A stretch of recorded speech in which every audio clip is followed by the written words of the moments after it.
all over Paris. People everywhere are going mad over this table phenomenon. Despair in this darkened world. That alone could explain this belief in otherworldly spirits. Let's put an end to this farce. They're here. They're all around us. I can't tell the dead voices from the real ones. Even people I can see and talk to, I'm not sure. Well, to do that, I need a method, a rational scientific study based on facts that I put forward. The same. So it's a little bit of a different podcast today, because we're going to talk about film. And normally we wouldn't do film reviews, but and really it's not much of a film review as well. We're going to be talking about a film known in the UK at least, and I think also in America, just as the name Kardec. That's a capital K, by the way. Kardec is about a gentleman called Allan Kardec, although that wasn't his real name. His real name was Leon Rival, and he was a professor. And if you don't know who Kardec was, then you really do need to do some research, because this gentleman was, I'd certainly say, one of the founding people who inspired and was inspired by spirit, and wrote a number of books on spiritism, was his term for sort of spiritual, being spiritual. But I think it'd be worth to talk about the film first, because the film actually details his journey from being a professor who was a teacher. He also instigated what's known as the French High School. And the French High School was sort of further education. He was a strong advocate of this, and he was heavily influenced in Napoleon III's educational system. So he wasn't just a teacher. This gentleman was a scientist. He was also a teacher and influenced the educational system of France. Now, when he was in his 50s, there was a big interest and explosion of people getting involved in table tipping, and also possibility of spirit interacting with people. And that's where the story sort of begins. And Ian, I mean, obviously I recommended it to you, and I mean, how did you feel about the film? What did you think about it? Well, I'd read a little bit on Allan Kardec at first, not realizing that was not his original name. When I first heard of him, must be a good 15-20 years previously, I thought his spiritism was antagonistic to the teachings of spiritualism. You know, I was a bit naive then, and since I read a little bit more and certainly seen the film, it's opened my eyes. It's absolutely beautiful, you know, his journey, and it does seem to be very much around that time. You know, bearing in mind spiritism, you know, in Hydesville, December 1847 to March 1848, sort of started spirit in there, and there's little things happening in Scotland prior to it, but the work of Allan Kardec really sort of opens up the trials, tribulations that are very, very much in the way of stopping people from understanding fully their spiritual self. You know, the fact that, you know, everybody, and I'm sure I speak for you here as well, Martin, everybody has a capability communicating spirit. You know, we are spirit in essence, aren't we? And I was quite moved with his story. You know, some people who I've recommended to said, oh, it was a bit slow, there wasn't enough phenomena taking place. I said, well, you missed the point. I said, it's about his story. The fact that spirit had warned him there's going to be difficulties, you'll be hated, you'll be ridiculed. And it seems to me to be a sort of a thing that happened to a lot of scientists, a lot of people who have a certain amount of notoriety, and I do feel that's why spirit chose them. They have the skills within the brain capability, the educational levels to challenge things. You know, they are science, so they're not biased on just that one side. You know, they will naturally look to be, well, this is wrong, that's wrong, and they can postulate questions in, you know, as Allan Kardec did, of spirit, and, you know, trying to rule out all the variables of influencing the various mediums that he gave questions to. I think one thing about this film, and for anybody I didn't mention, but Kardec is available on Netflix, and the film, I thought, really kind of showed the man's journey, and it seemed to be very, very similar to people like Oliver Lodge, sort of, all the educated people who got involved, William, who got involved in spiritualism. I mean, all the way through this, and just to let you know that the film Kardec, what we're talking about, is actually based on a biography by someone who has a long spiritualist background as well, and he went into all the original French archives of Allan Kardec's writing to see what was happening at that time. But I thought the movie was really good at showing how Kardec had a struggle between his scientific side and also his spiritual side. Because if people don't know, when Kardec started hearing about all of this, he must, I mean, in the film, he gets various invites, doesn't he, to these sessions with mediums. And he's constantly fighting this. He's constantly fighting this. And in the end, he decides that, yes, okay, then I'm going to investigate this. And he decides to compile, well, in the end, he compiled 1,000 questions and then he questioned, I think it was about 5 or 6 mediums who didn't know each other from France, Spain, Belgium. Kardec could also speak 6 languages as well. I mean, this is how highly educated this person who lived between 1804 and 1869 was. This man was very, very intelligent. And when he started asking these questions, sometimes very simple questions, he was getting responses and they were all the same. And to him, it suggested that there was a unifying force. There was something behind all of this. I thought it dealt with it very, very sympathetically, and I don't know what you thought. No, it did. I mean, it was very balanced because they were still talking about the negative impact, which I thought showed a non-biased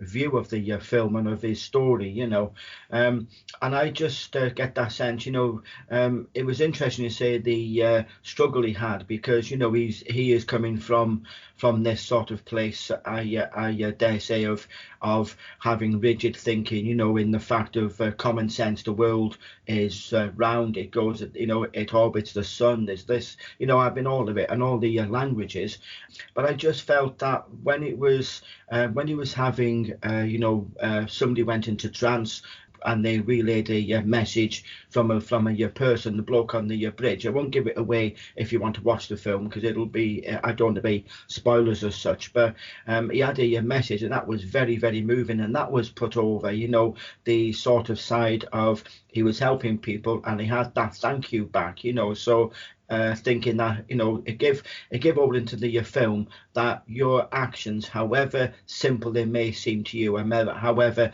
easy they may seem to you to be doing, you make a difference in somebody's life, which it sort of comes out in the film. So I do feel it was very, very touching at points. Yeah, absolutely. There was a number of conversations with spirit, and it wasn't done in the typical Hollywood style. There was a couple of scenes which seemed, especially with the table tipping, seemed a little bit sort of Hollywood. But generally, I don't have any concerns at all about any of the things that we saw in there. I didn't think it was insulting. I didn't think it wasn't fantasizing about what was happening. It all seemed very real to me, and I think that's where I connected as a medium was that I was watching this and I really got engrossed in the story, and some of the detractors and some of the reviews, outside of anybody who has any interest in mediumship, people find it that it's quite slow, or they feel that it's quite academic.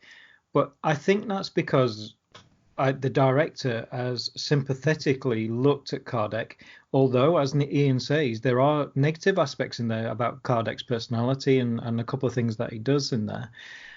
Generally, it's dealt with sympathetically, so that actually you are getting a real insight into what the religious system was like in France at that time, how people reacted to Catholicism being taught in schools. Yeah. So there's a big picture here. I would say it's almost like a social history film in a way, in that it's showing you a snapshot of France at this time, and what was happening, and how spiritism, or this psychic activity that was happening there, the table tipping, how it really shook things up in France, didn't it? It did, at one point, I went through a range of feelings when watching the film, and there was one scene in there I got really angry. I had to step away from the TV because I was going to kick it. When the I think it was a bishop or a priest, and he was saying, "Oh, we fought this. We'll fight you with a sword. We'll fight you with words. We'll do this."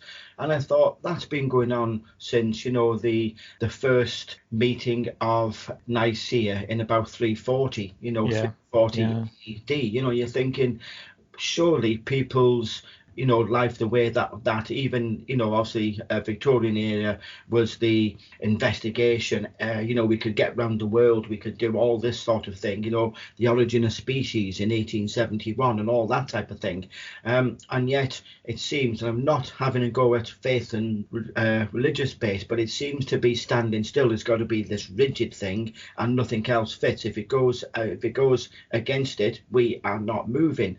It would be, that was put over in the film, and it would be nice, because I think Kardec's message really was that, which he tried to put over, is very much that science and religion should be hand in hand. It should be now. Yeah, I kind of thought that as well. I think it's interesting, because you mentioned that point earlier, that about every action that you have can have positive actions or negative in other people's lives as well, and I think that came through with Kardec as well. Here you've got a scientist who wrote, I think he wrote 6 books in the end. Yes. But in those 6 books, he wrote, and obviously a lot of this was channeled from spirit, but it was about being respectful to other people of whatever religion, whatever creed, whatever color, and it was about that we were all together, that we were all connected, and that and also as well is and I think this is one of the biggest tenets that came through,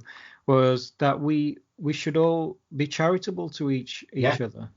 And I think that, I mean, that's a great message. And as he said, that spiritualism, or working with spirit, science and the church should all be one. And that was a real issue for him, because I think certainly in his life, I mean, there's a scene where there's book burning, where they destroyed all his books, and he was shipping out these books out there, and they were being stopped. That France wouldn't get involved because it was obviously spiritual books.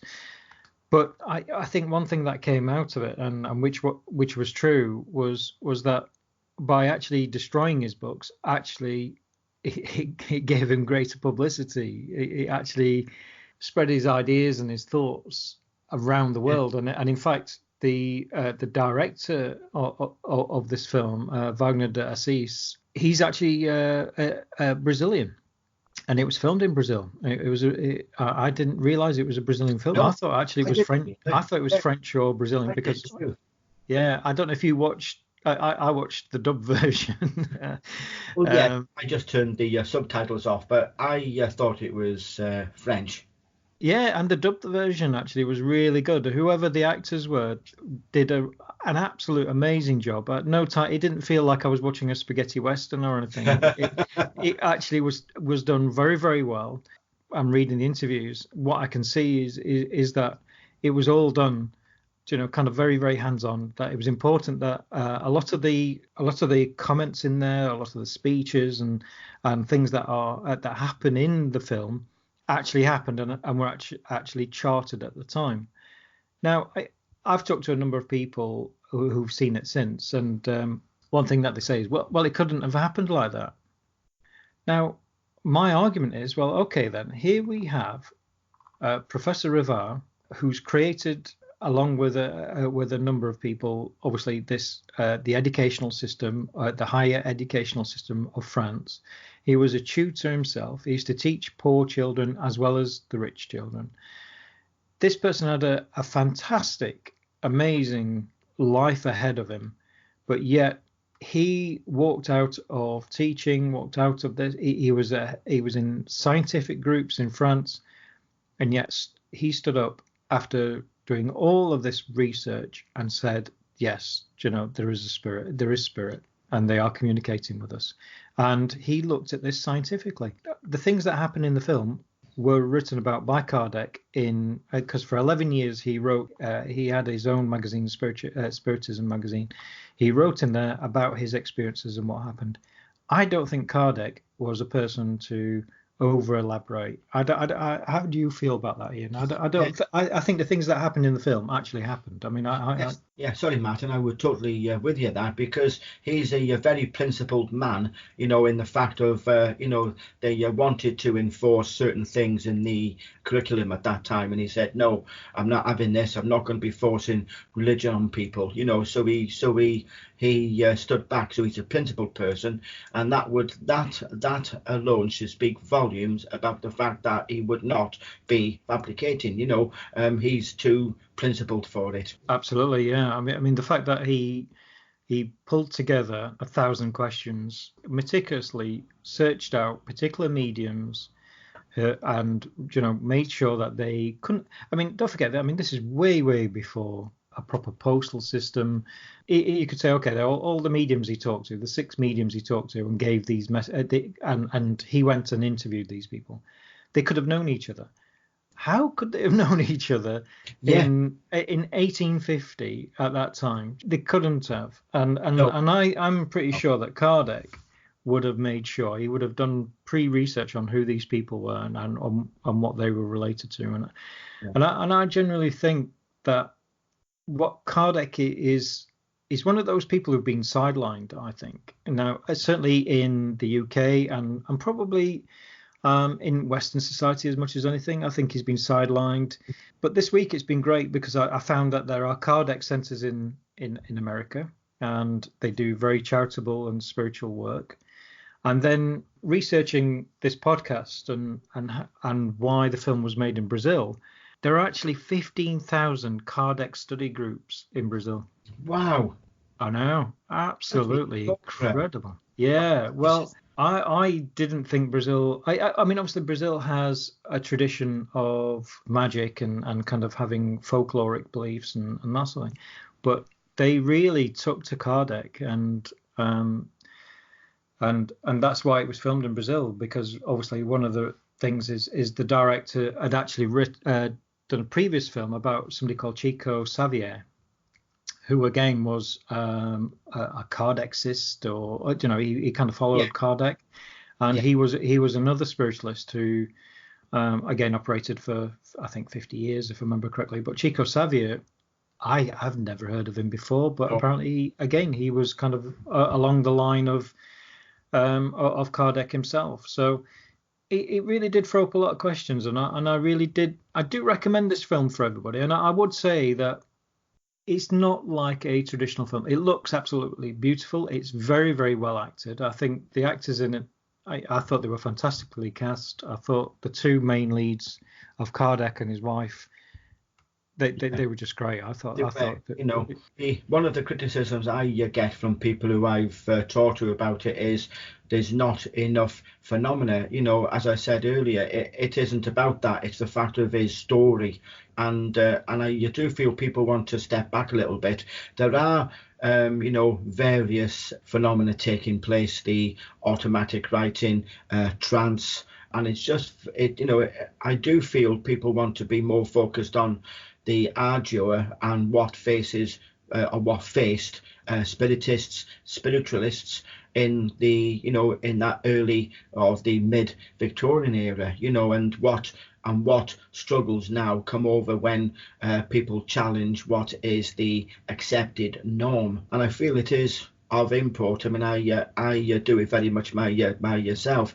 I go and I have a look back into why I believe a certain thing, why it is this, why is it, and I challenge it. Have I learned anything new? Have I learned anything that contradicts it, and therefore my first thoughts were wrong? So I do that, and I do feel people need to be doing it. And certainly I seem to have done things the opposite way around. I've come from mediumship into a more science background rather than the other way around. But I feel whether you go from a scientific to a mediumship one, or where you do a mediumship to science one, then I feel they are both needed to have that overall grounding. Yeah, I think the film was. It's not a horror film. It's hard to place what it is, but I think saying it's a social history piece, I think it is a section of social history, and that's why there's not much phenomena in it. And I think the reason why the expectation there should be more phenomena in it is because we've got these horror films, The Conjuring, The Conjuring 2, which are based on real life people who were notorious fakes. Ed and Lorraine Warren did overemphasize a lot of things. I'm not saying that. Sorry, not fake is wrong word, but they did overemphasize a lot of things. And The Conjuring and The Conjuring 2, and they're horror films with a little smattering of truth. That's all they are.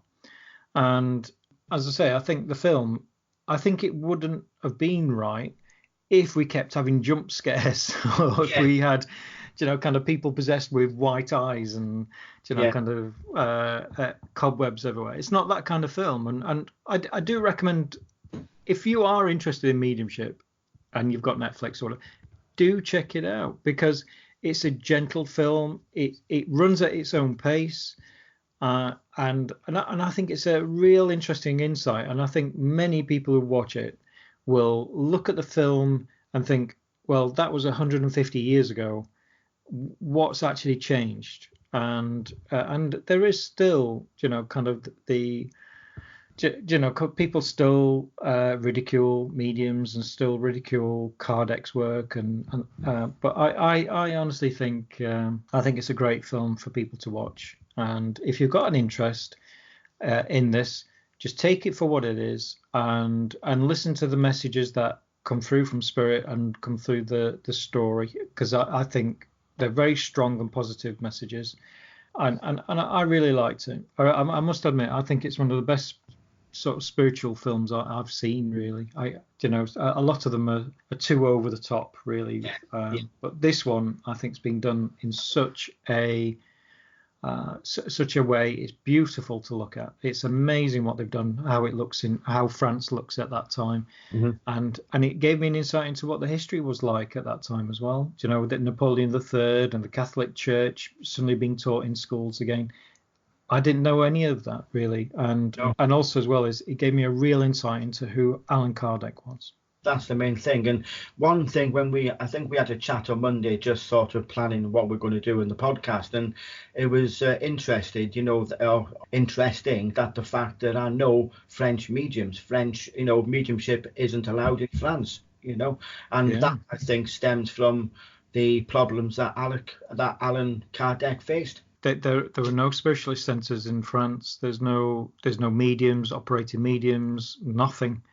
And that has to come from exactly what has been detailed in this film, is that there's such a stranglehold at that time that mediumship or spiritualism never, ever got off the ground in France, even though this is about a French man. And in fact, it took other countries for it to bloom, like Brazil, like America. And I think also in Spain, if I remember correctly, because actually I can't mention what happens in Spain, but it does give the idea that actually everywhere else kind of took off with Kardec's theories and ideas, and France just stayed where it is, which is interesting, really. I think it's an interesting thought about how France is, and whether there's a greater exploration to be done of France's belief systems, because they are very still Catholic orientated, aren't they? Yeah, yes. I mean, where Germany was, it's more open towards mediumship now. There's a lot of teaching going on there, so hopefully some of them follow suit, to be honest. Yeah, it was a great film, and I look forward to watching it again. Actually, I think it's one of them films that you could go back every couple of months, or once or twice a year, and just watch it, and you'll get something else from it. It's a really good one. I might, like I say, watch it sort of the mid-December time, I think. Just let it settle in, and watch it again, because you just, there's things that you missed the first time because you were talking with your friend watching it, or you're doing this, So yeah, I will definitely be watching it again for sure. We thought we'd talk about it. That's how much it affected all of us. Myself and Ian, sorry. It affected us in such a way we felt that we needed to do a podcast about it. And it's been good to talk about it, actually. And if you do watch it, please let us know what you feel. What did you think? What did you think about it? I know we've had a few comments on the forum and a few comments privately about it. Interestingly, I do know some people who've really took to the film and thought it was absolutely incredible and thought it was, it really influenced them on their spiritual journey, which I think is great. I think it's one of those films that will inspire people. I really do. I think this film is going to be around for a long time. I think people are going to find, it's one of them films where people are going to find it and suddenly it's going to come back into everybody's consciousness. But I don't know about you, Ian, just to sum up really, but I do feel that it's almost like there's a reason why this film's being released. I feel that there's a bigger push from Spirit, maybe. Yeah, definitely. Sorry, I talked over you there, Martin. I do a lot of readings, to a lot of different people, and one of the things that keeps on coming through, there's a big push in mediumship before Christmas, and Spirit keep on saying to me, it is not due to any cataclysm. There's nothing, oh my God, we need it. There's a big push forward, and I do feel this is very much in line, perhaps Spirit were influencing it's sort of, you call it release, but there's a big push with people coming over towards spiritual stuff, not necessarily spiritism or spiritism, but certainly coming over to the spiritual aspects as we come to the end of this year. Absolutely. Well, thanks very much, thanks everybody for listening to our podcast, and thank you, Ian, and Martin. Thanks very much. Bye-bye. Unshakable faith is that which is capable of facing reason without fear. That is the simple truth.